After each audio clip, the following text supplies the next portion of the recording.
This is the Hilarious Society podcast. We're going to stop with the knocking. Laugh about it, laugh about it, laugh about it. Most uncontrollable podcast in the world. Cesar and Pia, welcome aboard. Hey, thanks for having us. Cesar. Sam, it's a pleasure. Cesar.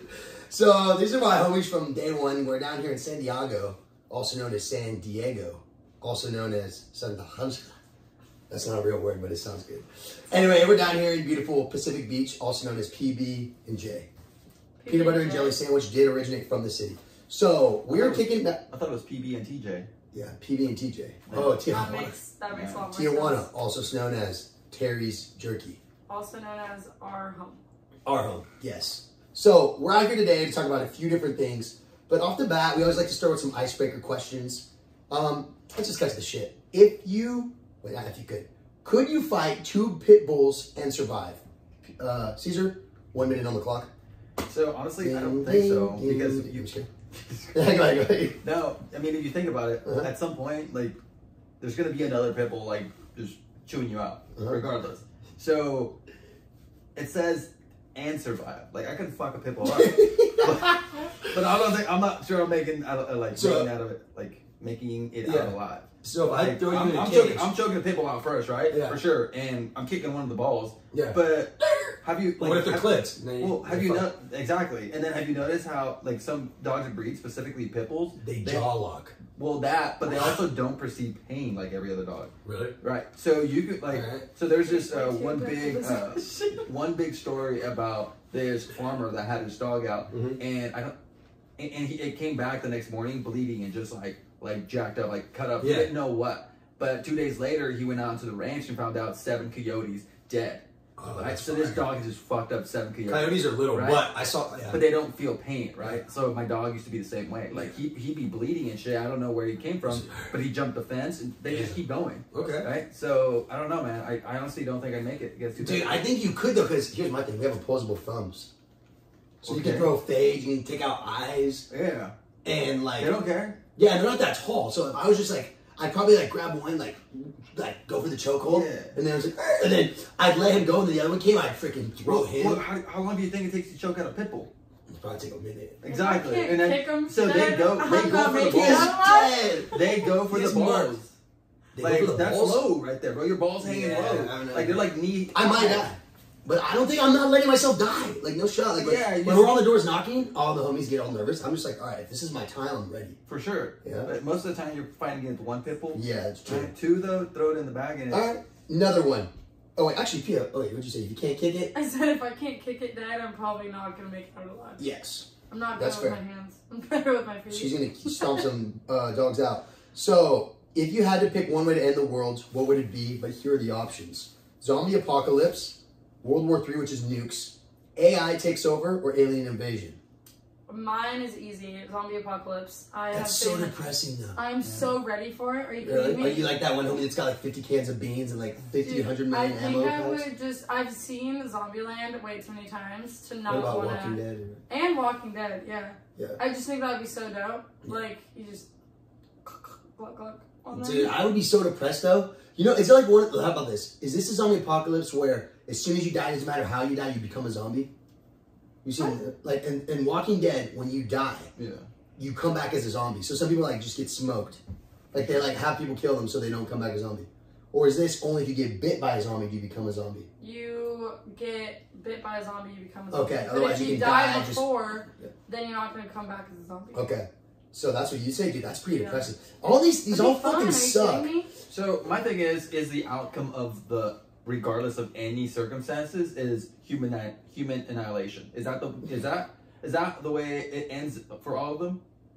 Right? Yeah. Okay, so if regardless of what we do, literally everyone's. But it's longer timelines. Yeah. But everyone's gonna die.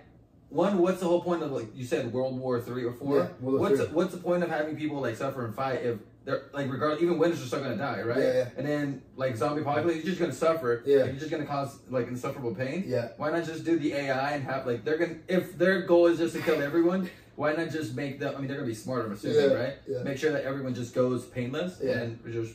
I think what I like about the zombie apocalypse is that it's a little more far fetched than the AI. Like the AI is so near to what can happen right now. Pretty scary, honestly. That it just terrifies.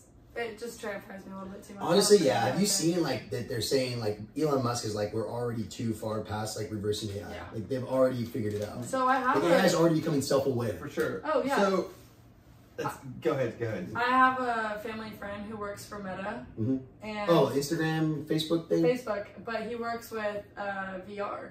Oh shit. And the things he was telling me of what VR can do right now, that's like not even hit the market yet. Yeah. I was like, oh god, we're too far into this. Yeah. I think AR is way better though. VR? Than VR, yeah. Wait, what's AR? So augmented reality versus virtual reality. Yeah. So augmented reality is a huge difference where it's essentially, remember when the Google glasses came out a while back? And it's essentially interconnects with already real life. Which makes it a little bit more intangible versus VR where you're in a completely different place, right? AR just augments everything. So instead of you having a TV there, you just have this vision. Let's say you have contact lenses, you can see the TV there, right? So it's all virtual. Like it's already already exists. It just adds stuff to it. It even it's almost more like 3D. Scary, yeah. So ruler, you don't even need a ruler. You just go and then you measure shit. Yeah. That'd be or like you have sunglasses or a special sunglasses. And it'll show you your laptop and keyboard, and you can physically type on the air, and it'll like program it like that. It'll actually be typing for you. Is this some of this? Because that's what I was trying to get to. That's real. What is some of this stuff? Remember the Pokemon Go? Yeah. Remember and you can actually change the screen so it's the background. Yeah. That's augmented reality. Whoa. It adds to already shit that exists. Okay, I get you. That makes a lot of sense. Like if there was dragons flying around, it's probably like on acid or something, right? You're just adding to what. Nice guy. Oh, I need to watch that movie. That movie is good. That's AR. With Ryan Reynolds? Yes, that's AR. Okay, I need to check that out. I love Ryan Reynolds. But wait, Pia, what were some of the things that your friend was saying that is kind of sketchy with virtual reality? Well, just how I heard you can do it. You can have sex in virtual reality. That's the kind of... Well, there's on porn, too. Look at this category. Yeah. You know, come on, boys. You don't act like you never heard this. No cap. So, yeah, it's just how far in depth they are already. Yeah. And even in sports, like, there's a bunch of different algorithms and stuff that you can basically train like Roger Federer, and you can see physically like what it is that your swing looks like compared to his, and then through the AR, VR, whichever one they use, you're actually able to like train like them, and so you could get pros to basically have their own programs like available so that you can have a coach that's already a pro.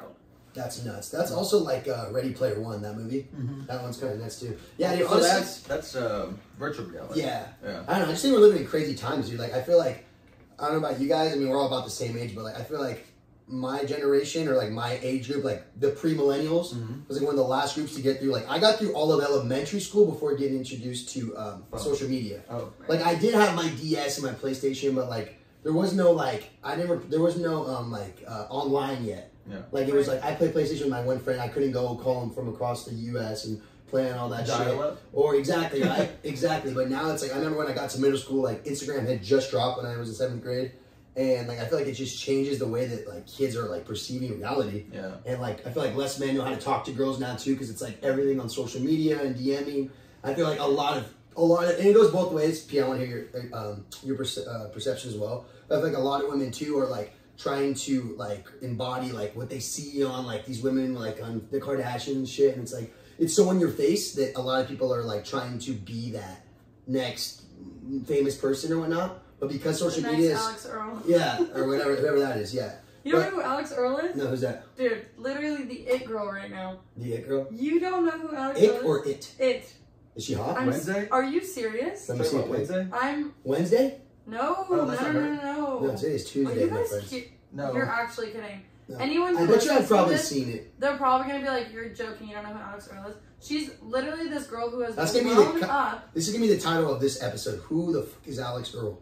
Her last name's Earl? Yes. Like a man? Like Earl, like Earl the dude. E-A-R-L. My name is Earl? Yeah. Okay, well, while you're looking it up, yeah, I just feel like in today's society, like, there's a lot of people that are, like, trying to, like, embody something. Which, I mean, at the end of the day, it's good. Like, you should have role models, but... So, I mean, that's why I have a problem with, like, everyone... Social media? Well, not even social media. Just everyone's so into, like, creating online content. Yeah. Like, videos. And I'm like, that's removing so much time out of people's lives. Yeah. And the more and more, like, subscribers people have, and all this media that gets put onto YouTube... Sorry, go ahead. All this media that gets put onto YouTube, like, that's, like, sucking people from, like... living in the present, and they're just like watching all this like content online. Yeah, so get off this fucking YouTube right now. More and more. Stop watching this right now. God damn it! This is like YouTube. No, the more people go, like you know, this is why we have this problem. Like no one goes out. No one one has conversations on the phone. When's the last time someone like actually called you on the phone? Most people prefer to text. Like or FaceTime. I call you all the time. Yeah. But I mean, you're like it's a very small percentage. I'll call people and they're like, dude, why don't you just text? I'm like, because you're fucking boring. Yeah. Like I can tell you what I gotta tell you in 5 minutes, real quick. Then I would go half an hour back and you know. And half the time you can't even understand. Like people are in the same house. They're like, sure, when you out for dinner, text. Yeah, you can't express like emotions through text as well as you can. Like people can tell my annotation, connotation. Things get misread a lot with text. And I'm like, actually, since you wanted to know my perspective as a female on this topic specifically, I actually just went through this with 2 different guys. Basically, I was like, I met this one guy in the real world, and I feel like because we're talking about social media. Yeah, so like I met him met the guy at the gym. Okay, cool. So I met this guy, and then I actually matched with him on Hinge, but we'd already had conversations in person. Yeah. When we decided that we wanted to text each other, we both said like, hey, we're really bad texters. We prefer FaceTiming. Yep. And so anytime we talk, we would FaceTime each other. And with this guy, I had a great like emotional connection. For sure. Walking red flag, but that's beside the point. The other guy was a walking red flag? Yes, but I have like really good conversation with him, so I really liked him. So he turned to a yellow flag. It's a little proceed with caution. And so then I like that. And then there's this guy who at the same time I was talking to, but I met him straight off of Hinge. And he's just a green flag all in all. However, really bland texter and not as great as conversation. And so he was the kind of guy who would want to text me all the time, and I hate texting. And so for somebody to just constantly be asking me like, how's your day? What are you doing? Irrelevant bullshit. Which is minute questions. Exactly. And I'm just like, I can't be answering this all day. Like, I have better things to do. Yeah. If I'm going to have a conversation with you, I either want it to be in person or over the phone. You want it meaningful. And I want to understand something exciting. Exactly. Yeah. Like, if all you got to text is like, how was your day? Get the fuck out of here. I got better things to do. Exactly. But like, it just comes to show, like, even just the slightest difference in how you communicate with somebody can make all the difference. Like, even if you're the perfect person on paper or you're the most awful person on paper, like you're still going to connect with those people differently based off of how you communicate with them, which is crazy. No, 100%. I think like transparency is huge, and like there's this cool, I always talk about it, like every podcast, but it's so dope because you guys don't like to read and whatnot. There's this really cool study that was done by some UCLA professor, but it's called the 7-35-53 rule. If you have that up, it adds to 100. So what it is any context, so any message, right? If I said, hey, how you doing? 7% of what you say is what's the actual words? Is perceived or transmitted to the person receiving it as what you're saying. 35% of what you're saying is that they're perceiving is the tonality and the way you say it.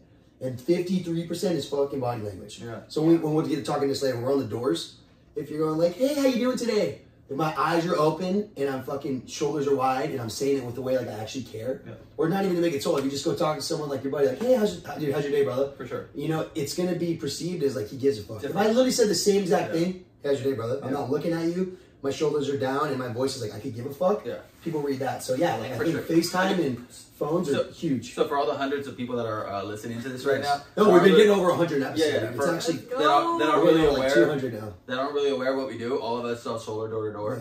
So what he's saying is that like one of the biggest things that one of our bosses tells us is like your attitude and your emotions going onto the doors make a huge difference. 100%. Right? So we say the same shit over and over again. Yep. But if I'm having a shitty day, right? That's why the way your mindset is, you have to prepare yourself before you head out there. Right. Because all of that will affect how you come off at the doors. If you're having a shitty day, you didn't work out in the morning, you have barely any hours of sleep, or you're hungover, you're gonna go and just half-ass that shit, and you're not gonna get any work done. Right? Versus one of the biggest things that we do now is that prepare from the night before. Make sure I know what I'm doing. You know, I take my time to hit the gym in the morning, and I prepare to hit before I hit the doors. I get to the doors and I'm dialed. I'm in a good mood. I'm happy. Right on the way there, I listen to a podcast, and 10-15 minutes before there, I play my jam. Right, I play my jam, and I'm just like I'm in a mood. You're zoning in, Dude, I'm zoning in. By the time I'm there, I'm just like I make sure to have a good time, right? I goof around a bit. I'm like, yo, how's everything going, guys? And they feel it. They sense that like vibe most of the time, unless they're like 80 years old and 100%. Why the fuck are you knocking on my door? But then at least you know how to react to those people that aren't giving you who aren't letting you break preoccupation and like aren't letting you have that fun conversation. You kind of just brush those people away and you're like, okay, they're having a bad day, whatever, like I'm out of here. Yep. But it makes those rejections a lot less painful. Not everybody's gonna be my customer. I think too, it's like, there's the thing is with our job, which is really unique, a lot of times it's good, sometimes it's bad, is like you have no idea who's behind that door. Like someone could have, and this happened to me. I've had like someone on the door like, dude, my wife just died last night. Like ball, I'm so sorry. Like have a God bless, have a great day. Or dude, they're pissed off and you pick at it a little bit and they're like, dude, I'm on my way out to my son's funeral right now. And I'm like, so at the end of the day, don't feel guilty personally, but you have to understand like people are having tough times. So there are other people, I knock on the doors and like, dude, I just got married. Like, fuck yeah, we need solar. Or yeah, we're having a kid. We don't know how to pay for all the electricity bills if there's anything to help us out. So it goes both ways. The majority of the time, you are helping people. I mean, you're always helping people, but the majority of the time, people are in an area to at least speak or think about it. But yeah, at the end of the day, like Pia's saying, is like there are going to be negative people. And this isn't just for solar, it's for life that you're going to get. And it's like, it's hard, but you have to retain your energy and have to understand that like every day when you start, you wake up, you have like 100% energy. And if you do your day right, you should have 0 when you go to bed. So you don't want to fucking waste your time on anybody or any extra time or anything that's going to take away from your energy, because then that's when you're going to like, because when I first started, I had doors where people were like cuss me out or like threatening to call the cops, and I'm like so shook up. I go to the next door and my pitch is like, my name's like, I don't even try because I'm so scared of pissing one off. And it's really hard to master. We're all still working it out, but the more self-aware you can become of like understanding that like, dude, someone's probably just having a bad day. Don't take it personal. Yeah, exactly. What's up? It's your sales battery. Yeah, exactly. You gotta like. It's called the 3 Ps. There's this really cool thing, you guys should check it out. It's called Daniel Pink. Look him up. He's a New York Times bestseller. He's also does master classes, which I've been doing. Recommend you guys check those out too. But basically, the master class he did, he's exponent is the 3 Ps, and it's personal, it's perspective, and I forgot the third one, but it basically is saying that like most of the time when someone's mad at you, it's not even you. It's like they have something personal going on. It's perception. You might be reading it the wrong way. And I forgot the 3rd P, but it was really cool because it took things into perspective. Like, yeah, most of the time when someone's pissed off, you cannot let it take it personal, because if you took every positive thing personally and negative, like you'd be a roller coaster, right? If every time someone just smiled at you and said, hey, like, oh, that person likes me. Oh my God, that was my buddy. Like, dude, relax. In the same way, if someone's like, flipped you off or like was like, hey, get out of the way or whatever, you're like, dude, what did I do wrong? So you got to have a very even keel mindset. And I think that's something that helps me on the doors. And Cesar and Pia can probably attest the same thing, is like, you don't get too high or too low. Like, you close a bunch of deals, great.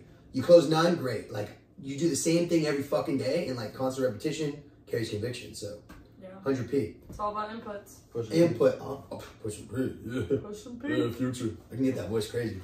Push and P. But anyway, dude, since we're on that, I know you guys were kind of talking about it before the podcast, but I guess Pia, you go ahead and start us off here. But I know you were talking about solar and like independence. Like, what do you kind of mean by that?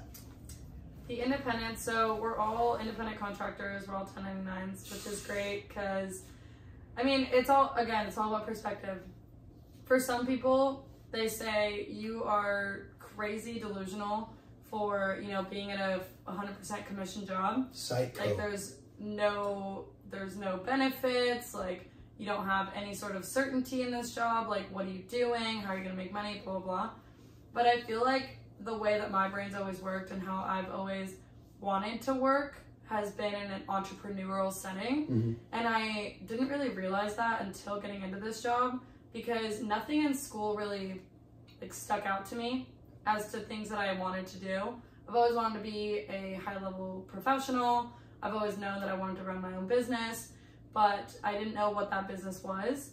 And when this opportunity came along, it's literally your own business that you're running. You have like all the power in it. You just have 0 risk in it. So this other company, which is Sunrun, they're putting up all of the risk and all of the capital into your business. So all you have to do is just run your own business. And it's like, that's a good way to look at it. And that's the only way you can look at it in order to have a long-term goal in this, because, and I've heard this on the Electric People podcast, where a lot of the higher ups, they've talked about how when they got started, how they got into it and whatnot. And that's the way they viewed it. And that's how I started viewing it. And I'm really glad that my views align with the DMs of the company. Because that just gives me hope that you're doing the right thing. Yeah. I'm doing the right thing. I'm hitting the right steps. And like, I want to get to where they're at eventually. So I'm hoping that'll happen. 100%. Cesar, what do you think on this, brother? About like, just the what are your thoughts on like independence, or I guess to be more like just in general what we're doing? doing. Like what do you think? How does it make you independent? Like in what aspects of solar made giving you a sense of independence? So it was kind of just like a reality check for me. The reason I came down here. I mean, you're pretty aware of my my circumstances. 100%, yeah. I was living back in Chico, just working as a bartender in Riley's. Shout out Best Bar. Best Bar America. And don't get me wrong, it's probably one of the it was probably the most fun job I've had. Yeah, like it's nuts, the people there are amazing. Yeah. I mean, I'm not sure whoever's listening knows who Wayne, Kelsey, and all these guys are there. I mean, these guys are the GOAT. They've been doing it for a really long time. Yeah. I couldn't keep up emotionally and just mentally with that lifestyle. Yeah. I used to live next door. Yeah, he did. Literally the next door. Like I was drinking an absurd amount, like a week, and my body and alcohol just don't mix. Like I was going through like some shitty depression. Yeah. And what I needed was just a change. And at some point, like I was just not making those changes in my life.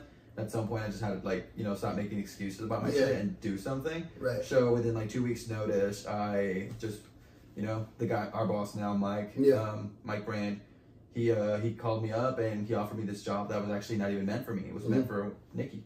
Yeah, your buddy, Yeah, and he called me up. He's like, he interviewed me over the phone. He's like, dude, man, like, we don't usually offer jobs to people from out of state or from, on the other side of California. Yeah, literally. 10 hours away. Yep. But if you want the job, it's yours. We'd love to have you out here. And like, awesome, man. I just got to sort some things out because I didn't have a place to stay. I didn't have a place to stay. I wasn't even sure if I was going to be making a job. I was like, hey, I got to figure some things out. Yeah. And I told him, like, I'm going to need a couple of weeks. And he's like, you got 10 minutes. And I was closed you, bro. Yeah, he's closed me, bro. And getting to know him now, like you get to know this guy, and he's a closer. Like he's never not selling something. Yep. He's always selling himself or a product or something. Yep. So now I know that I got closed, but it was the best. Like no, it was a good close. Yeah. That's what I'm saying. Yeah. I'm like, hey, like I'm gonna need some time because I don't even know where to stay. He's all like, I'm gonna need to know before like we hang up. And I'm like, all right, man, I'll figure things out. I'll be there. I'll see you in. It was less than 2 weeks. Right? Yeah, it's fucking got up and left. I didn't even pack my apartment. My parents packed up everything for me and just put it in a storage. I just got my clothes and I brought my clothes, like just 2 tubs of clothes, and that's about it. Moved. And then freaking, how did you have money saved up? Or like? Yeah. No, this is one of the benefits. Yeah. So I had a nice spot there. I actually paying. I was living in PB, which I had a great spot. I wasn't paying them a bunch of money, but I had money saved up. So it's one of the biggest things. Yeah. Right now, if no one has any like things holding them back and they're trying to make a move, just grind, save money, and fucking like just go for it. Yeah. Right? Just go for it. Like if you got 10, 15 grand in the bank, just keep that and take a chance on yourself. Yeah. And this job just made it easy because I mean, you guys are aware of how your taxes work, right? Yeah.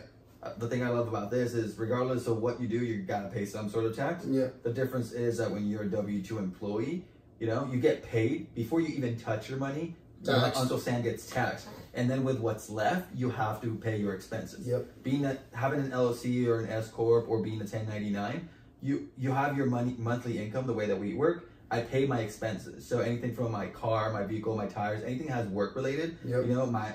Me taking out clients out to lunch or me and you guys just going out. Like all of that are expenses. Those get written off, deducted from my total income. Yeah. And what's left with that's what I get taxed. Yeah. Right? And everything else is perfect. So I get taxed on a much less percentage and you keep a lot more for yourself. Yeah. So I love that independence of me being able to manage my money. Yeah. It lets me know a little bit more of my finances and make sure that I'm in control of that. And at the end of the day, there's some pretty cool perks because if I use my car just for work, all that shit's a write-off. I get myself a Tesla, that's a write-off. 100p? That's what a lot of Rich Dad Poor Dad talks about. Phenomenal book. Check it out. It's amazing.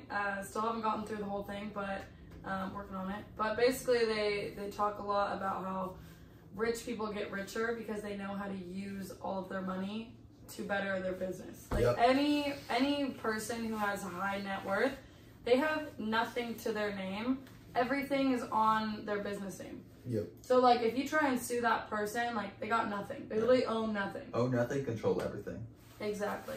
It's I mean. Put your money to work. Exactly. Have your money work for you, don't work for it. That's I mean, that's the end goal. And is like getting passive income where I can literally be sitting here. We're just cashing checks, you know. And so I think with solar, the cool thing about it is it gives you such a. I mean, it's, to be honest, I'm not gonna sit here and say it's for everyone because a lot of people it's not for you. Like it's literally a sink or swim job. But if you're of that like different breed, or not even different breed, but if you're that one of those go-getters, it's like, hey, dude, I want to give this a go, and you fucking put your time and energy into it, you will be successful. It's gonna be tough at first. When I first started, I was making like shit money, not from solar, but I was waiting for commission checks to come in. Average commission checks takes like 2 to 3 months, depending on how long the install takes with permitting and all that. So I was just sitting there waiting, and I was working at a restaurant, and I was like, dude, fuck, dude, I'm losing money because I'm not working as many shifts at this restaurant. And I'm, I'm busting my ass with solar and I'm getting these deals, but I'm waiting for them to come in. But it's like, you take that leap of faith where you like start getting really low on money, like starting to have to ask people like, dude, fuck, dude, can you just spot me like $30? But then finally when the checks hit, I was like, holy fuck, like this was all worth it. So at the end of the day, it's scary, but like there's never been a better time in our lives, especially for the 20-year-olds listening, to like take a risk. Cause like you become 30, 40, you have families, mortgage. I mean, shit, just from my age now to when I was 21, I've already had to take on so much more like expenses between like rent and living on my own utilities, you know, student debt. And so the older you get, you just get more obligations in life. So I think if you're able to like, whatever you want to do now, it doesn't have to be solar, but the idea with this whole thing is whatever you want to do now, if you fucking really are about it and you want to commit to it, do it. Because I tried is 10 times better than what if. Because what if will drive you fucking crazy. You'll never know. You will never know what could have been. But I tried like, hey, if at least I failed, like David Goggins, he talks about it being an attempt.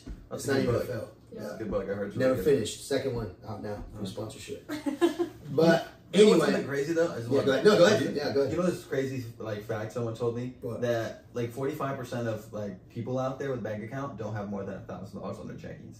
That's nuts. I think that's fucking crazy. Yeah. Like so many people live above their means and shit Yeah. that like social media going back into that takes a huge effect. Everyone's posting out their best life and everyone thinks that that's what everyone's daily life is like. I'm like, no man, they post this shit half the time it's just fake, right? And people are trying to live up to that life because they're trying to like constant search of that just what is it, serotonin or no not serotonin dopamine just rush of like, hey, feel good and having all this stuff. Look at my likes. Yeah, It's such an empty life, man. And I'm just I haven't bought like clothes in like fucking like in forever, man. I have clothes that have been like 10 years old, and I mean, after I stopped growing, it's the same shit, man. It's just the same, you know. What the fuck? I never felt the need to flex a like brand. I'm like, well, dude, that's a good way to look at it too, because a lot of you like, I have a hard time as far as like, fuck, like especially like to golf, like get a new polo, get a new hat, get a new shirt. But what's cool that you remind me of, I have another buddy that I work with for my company, and he's making like really good money too, like probably over 300,000 a year, and he's like. I remember one time we were having a talk in a meeting, he's like our team lead, and he was saying like, he's like, dude, I get my clothes at Walmart still. He's like, I don't give a fuck about new shit. Now, I know that's a preference, like maybe Pierre and I would be like, fuck, you know, I'm trying to get some new shit. But the idea is, like, think when you surround yourself with people that are making more money than you and more successful than you, and you're like, what are they doing? Like, why do they have so much cash? Obviously, they're busting their ass, but they're obviously not spending it on stupid shit. They're being so smart with their money. Self-control. Yeah, self-control. And it's like being able to be like, nah, I'm not going to the bar tonight, or nah, I don't need to buy that golf club, or nah, I don't need to buy this fucking 50-inch plasma TV. Like, instead, save it for investments and assets that will pay you. And I think it's hard at our age, especially like, you guys are living in San Diego, like solar money's fucking crazy out the ass. But it's like being able to like pocket it, like Cesar, what you're doing is probably saving you probably save so much, you'll never know, but you probably save so much money just by not buying clothes. Yeah. Like, just save the clothes you have, you know? Like, for me, I'm like, oh, fuck, I got a couple brands on the, you know, new solar check comes in, fuck, like, let me go golf. Don't get me wrong, I still have a fuck ton of clothes. It's just... I'm always strapped with the clothes, right? Get it right. Yeah, I don't need... You know, I just keep... If it fits, it's there. And at some point, I'm like, I will wear it. But, like, I don't know, man. Like, my favorite store is TJ Maxx. Yeah. TJ Maxx and Costco, bro. TJ Maxx is like the nice Ross. Yeah, I am addicted to Costco, which is probably where most of my money goes. Yeah. But, like, I said, I don't need to flex big. Yeah. My like, favorite clothes is from Costco. Yeah. Like, Costco had I think it was like a $20 jacket. Literally looked like Carhartt. And I bought it in every color because I'm like, I still have those. And those things are like 4 or 5 years old. Yep. Right? 100p. Yeah, I don't know. Costco's Well, hey, so in case let me get sponsored by Costco. Yeah, Costco, you know, Kirkland, hit us up. But yeah, I mean, kind of just to like wrap up on it is like, obviously we talked about money gives you financial freedom, but what are like some goals? Like if you guys could look into your life, let's say 5, 10, we'll do like 20 years from now. If you could do everything you want to do financially, like where would you want to have like your life set up at? I know it's like such a deep question, but if like just like a ballpark idea, like do you want to be living in San Diego still? Like do you want to be knocking doors? Do you want to be investing? Like if you could have it set up, like where would you want to live, and like what kind of life would you want to like set up for your family? So are you asking 5, 10, or 20? Yeah, you're right. Let's do. Actually, this is good. Let's make it all deep. And you're on your deathbed, right? So we're saying like 50 plus years from now. Oh my god, no. That's a bit. Let's That's a bit. just do 20 years. Oh fuck. I think 20 years is a good Alright, mark 20 because years. we're gonna be in our 40s. Yes. Okay, we're all gonna be in our 40s. Okay. And by then, I Capital would code. hope to have a family, some kids, hopefully be married as Yep. well. Which is crazy thinking about it, because even in 20 years, we could not have kids and still be like in our prime. Like for guys, if we're 40, we're still, dude.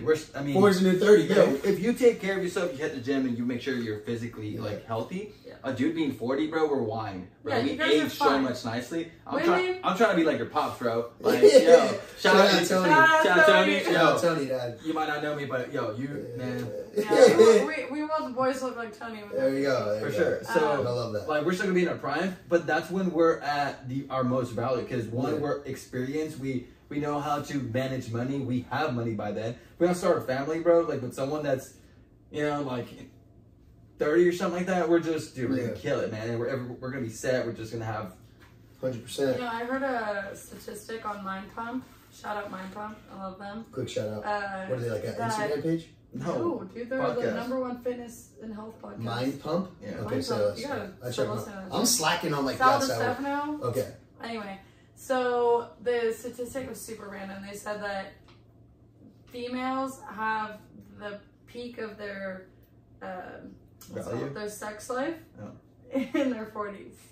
Dude, that's why so many cougars are trying to hit on like young guys. That's like when they I've been at the have bars like and the like some cougars best. hit me on back a little bit, but I'm just like, damn, like maybe because old dudes' testosterone levels go down. That's literally what happens. yo nowadays. So they're not getting it's in crazy. bed, right? Huh? Nowadays it's crazy. Yeah, right? You just grow a stash Well, I and you think got a women just shot. figure America, out you what get it it is back. that they want, Yeah. and they like Oh, like demand what's it. their kinks and You know? like they know the G spot, all this crazy shit. But anyway, we're getting off topic. Okay, So, go. where I see myself in 20 years, by then I'll be like 43, something like that. And I see myself, like I said, with a family, with a husband, and owning several properties. Probably living somewhere in SoCal. Yep. However, having the freedom, like I've never been like wanting to have a huge house. I don't want to purchase a mansion or anything like that. Even if I had the money for it, I think that's a dumb investment. Like it's not even an investment. Yeah. It's just Yeah. it's a stupid purchase, honestly. Yeah. So what I say? To have a mansion. To own a home. To own like a huge home for no reason. Grant Cardone, just rent. So honestly, what I want to do is just have like a nice house in a nice area where I can do everything that I want and give my family a good life, and then have a ton of investment properties that are generating passive income for myself. And on top of that, have the time freedom and financial freedom to be able to travel around the world. A huge thing that my family was able to, I guess, raise me with or like provide me with when I was younger is the like life, what's it called? Life experience. Yeah, you had a good childhood. I had a really good childhood. Obviously, I had like my rough times. Yeah. Like everybody. Everyone's going through But some my parents really prioritized travel and experiences, and so that's what they spent their money on. They didn't ever. Can't remember a single time in my life where my parents like bought something luxurious. You know, like maybe they spend it now. on like the experiences. Exactly. Like Okay. my parents, you know, they're like in the middle class, and I mean they do well, but they're not. They could buy $1 million house. They're not going to. Yeah. You know, they know that they want to be able to own their own house. They want to be able to pay it off, whatever. And they're actually about to pay off their first house. Oh, that's phenomenal. This month. So Damn. shout out to them for Shout out that. the Riveros. And yeah, so they're just smart with it. They're financially literate, and they prioritize, you know, being able to travel and stuff. And some of my friends have always told me, like, why are your parents always somewhere new? Or why are you always traveling? It's like, because that's what we like to do. You know, we want to enrich our minds with culture and new places and food and whatnot. And so that's more valuable to us than a Louis Vuitton bag. 100%. Yeah, it's like, what's your happiness? Exactly. What about you, Cesar? Sorry, space out a bit. Oh, you're all good. But 20 years from now, where do you want to see, like, what's your life look like? Oh, for sure. I was thinking about that. So, I mean, financial independence is always a big thing. Yeah. Like, I think my perspective of life has been, like, you know, looking back or talking about Rich Dad, Poor Dad. Like, I just got done with that book not too long ago. Yeah. And it kind of gives me the perspective of, like, Poor Dad, right? That's what my dad was, right? Like, or at least the mentality behind it was, like, work. Like, find a place, get a job, go to school, and then work your ass off, right? Yeah. Like, my dad, like, I love my dad, and one of the biggest things that I got from him and that I love and will always cherish for his days is work ethic. My dad grinds his fucking ass off. Yeah. Like, from when I was a little kid, like 6 o'clock in the morning till like 9 p.m. Like, he's work, right? And it wasn't until I was older that we were actually able to get a connection, because this kind of role that he kind of was forced into and kind of took in our family was more of the, like, rule setter and the breadwinner, right? Yeah. So, I mean, so I used to be scared of shit as my dad. Like me growing up with my dad, we never really had that, like, connection, like, was a dad, until I was older. And I mean, I look back and I'm like, fuck, like, if it wasn't for him and him being strict, would have been like, I would have been a fucking dick. Like, I would have been like a shit kid, like, never paid attention. I would ended up, like, probably doing drugs in the game. Yeah, I mean, you grew up in Compton, which is crazy. I mean, Watts, but yeah. So for people that know like that, so I grew up in a really shitty neighborhood, and like, it would not have been hard to slip into one of those paths. So, like, me looking back, I'm just I look back at some of those things that I want to change some of those aspects of my life, and passive income has always been, like, a big focus of mine. I want to understand how money works, just the finances behind it, like understanding how to operate my own LLC or when to switch over to an S corp. You know, like, the benefits of working your own money, right? Like, one of the coolest things that once you start looking into this is, like, people that have, like, a board, like a board of trustees, right? Once a quarter, you can take a trip somewhere, as long as you, like, you take notes and take attendance of who's there. You guys talk about work, bro. You can go to fucking, like, Hawaii once a quarter, and it's all paid off by, like, whatever company you work with. And essentially, you guys could be my my board of trustees. You know, and then we just go to Hawaii for a week or so. Or yearly, write-offs, baby. Exactly. So it's you know, everyone says, oh man, taxes were meant to be paid, right? Like, what is that thing that when people talk about the tax code, like, there's 84 pages of the tax code that tell you what you should be paying, and about the rest, hundreds of pages tell you how to avoid those payments. Yeah. Right? Literally. And that's where people need to focus their attention on. Like, tax law to me is fascinating, and I really want to. Yeah, I mean, everything's illegal. Like, you should be able to do these, and the tax laws were meant for people that are like business owners and want to work with the money and, like, spur, like, you know, make the economy grow. And like, there's benefits, sure, like, grow the economy, but at the same time, like, take it into your advantage. If you want to be a little bit outgoing, just take a shot in the dark and be innovative and, like, essentially help, like, a community with a business that you have. Like, you're providing service, you're being of use to the society. Like, sure, man, like, this is why it's incentivizing for people to build, right? So that's one of the mentalities, like, reading Rich Dad Poor Dad. I'm like, fuck, like, I didn't grow up with, like, Rich Dad mentality, right? And it's one of the biggest things that I'm like, I want to learn as much as I can for that and be around those people, right? So that's why, like, we're in such a good place for that, because a lot of the people that we work with are in that rich dad mentality. For sure. Or have at least, like, they don't just do solar. Half of them have side businesses. Like, none of these guys just do that, but they're making a really good money just doing this, and they could live off just doing. But they're always trying to do, like, be better and do more, right? So 2020, like, the end of 2022 was making sure that I surrounded myself around people that were going to help me, like, grow and develop. And, you know, like Mike told you today, you know, tell me who are your 5 closest people you spend the most time with, and I'll tell you who you'll be, right? So, I mean, that's essentially what I'm trying to see in 20 years is, one, be financially, like, stable, right? Like, have enough passive income. This is that. Have enough passive income that I can just sustain a nice life. Yep. But I want a nice house, and I want to live with everyone, like all my family. I know you're Italian, right? Yep. Most Italians have 3 generations in the households. Yeah. Right? Not mine though. We're all split. For, I'm Irish too and Mexican. Well, I'm like, I'll take every little it's like Irish goodbyes. Yeah, facts. I don't do that sometimes. No, but I want to have like my family. Like I have my 2 nieces that I love. Yeah. Right. One of them just turned just 1. This is going though. Keep going. Don't worry about Cesar. Sorry. Okay. This is like glitching, but YouTube's going. For sure. So I want to bring my family in and just have a big family live together and just be able to provide for them. You know, just take care of them. Oh yeah. Well, this is gonna wrap up another episode of the Hilarious Society podcast. Dude, thank you guys both so much for coming on. Love you both. All right, one last thing. We'll make it short and sweet, like no more than 7 words. How do you want to be remembered? If you were to die today, Pia first. How do you want to be remembered? It's only 7 words. Like less than 10. Right? You already wasted 5. Fuck off. That was 3. But sorry. Well, I feel like you guys have to say it about me.